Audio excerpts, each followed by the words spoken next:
is to adopt a committee sub in lieu of the original bill.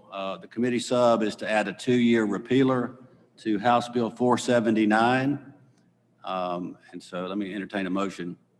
I'll make that motion. Okay, do we have a motion? Do we have a second? I'll second that motion. All in favor say aye. Aye. Aye. All opposed, say no. Ayes have it. All right, we're on the committee sub. House Bill 479. This is a pseudoephedrine and ephedrine bill. Back in somewhere around 2010, we made pseudoephedrine and ephedrine a prescription drug, trying to fight off meth labs that were popping up across the state, and it was very successful. Now, we in Oregon were the only 2 states that made those drugs be prescription drugs. 48 other states found a way to sell pseudoephedrine and ephedrine without making them be prescription. And so now the drugs coming out of Mexico are using some other kind of a product other than pseudoephedrine to make the meth. And so we don't see it as a problem as it was back in 2010. And so what this bill would do would be to allow sales and purchase of certain products that contain pseudoephedrine and ephedrine without a prescription. You have to be over 18 years old. You can only buy a limited amount of product. I'll go over that in just a moment. There needs to be a way to allow these decongestants to be sold in a manner over the counter without a prescription. There is a computer program called NPLEX that is a great method that's used when these products are purchased. It allows people to have reasonable access for the common cold. NPLEX stands for National Precursor Log Exchange. It's a web-based system that provides real-time tracking to pharmacies for free.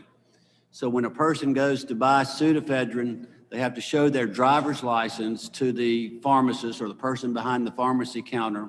Their driver's license is run through this NPLEX system, and they're only allowed to buy 3.6 grams of ephedrine or pseudoephedrine in a day, or no more than 7.2 grams in a month without a prescription. And so this keeps people from going from store to store, buying up as many boxes of pseudoephedrine as they possibly can. Law enforcement will have real-time access to NPLEX data. They will know who is trying to hoard up all of these products. The NPLEX program is used in 37 states. So basically that's what the bill does. And I wanted to show you a little graphic that I have here. One of the questions that I heard yesterday, I went to the Senate meeting. It was the same bill. They took up some other amendments that I'm not going to take up, but a 15 count box of Claritin D. I don't know if I know that y'all can't see that, but I'll pass it around if anybody wants to see it later. 24-hour allergy medicine. You can get 15 pills times 240 milligrams. That's 3.6 grams. You can get plenty of the drug to treat your common cold. This doesn't limit you from getting a normal amount of pseudoephedrine and ephedrine. So I want you to know it's not limited to that in that regard, but you can't get too much of it. So are there any questions on the bill?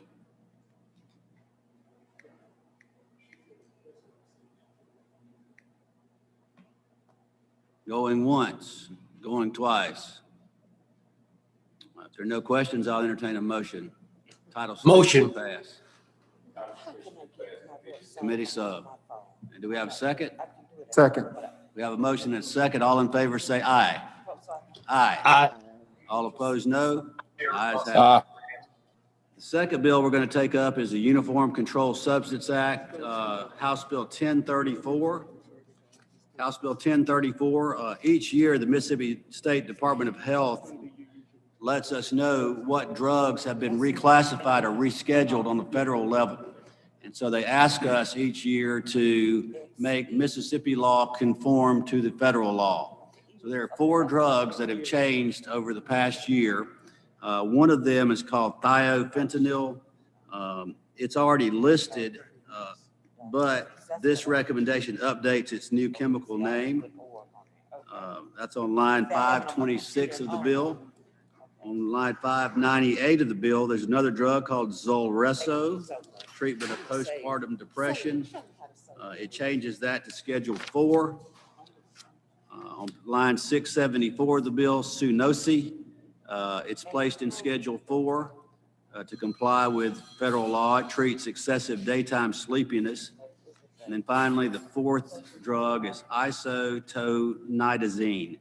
It's a synthetic opioid that's a Schedule 1. That's in line 102. So basically, we're just conforming state law to federal law with this bill. Very routine. So are there any questions on the bill? If there are no questions, I'll entertain a motion of title sufficient to pass. We have a motion. Do we have a second? Second. We have a motion and a second. All in favor say aye. Aye. Aye. All opposed, no. Ayes have it. I'll entertain a motion to rise and report. So moved. Motion second. All in favor say aye. Aye. Aye. And we are dismissed. Okay. Thank you very much. Did I leave anything out?